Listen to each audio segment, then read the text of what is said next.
ஜெயலலிதாவை பார்த்து நேருக்கு நேர் அவர் பேசிய பேச்சு என்பது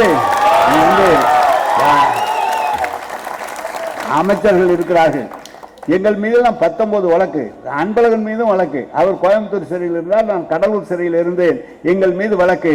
ஆனால் அன்பழகன் எதை பற்றியுமே கவலைப்படாமல் அப்படி அவர் எடுத்து சொன்னார். ஜெயலலிதாவை நேருக்கு நேராக காவல்துறை மானியத்தில் பேசினார். நான் கூட திரும்பி அன்பழகனை சொன்னேன், ஏன் அந்த அம்மா என்னையே பார்த்துக்கிட்டு இருக்கு, கேஸ் மறுபடியும் போடும், ஏன் அப்படி ஒப்புக்கிற அப்படின்னு சொன்னேன். அந்த மாதிரி ஒரு பேசக்கூடிய ஆற்றல் படைத்த அன்பழகன். ஆனால் அவ்வளவு தைரியமாக பேசக்கூடிய சட்டமன்ற உறுப்பினர் வேறு யாரும் இல்லை. எனவே எப்படியெல்லாம் இந்த இயக்கத்திலே மாவட்ட கழக செயலாளர் பணியாற்றி இருக்கிறார்கள்.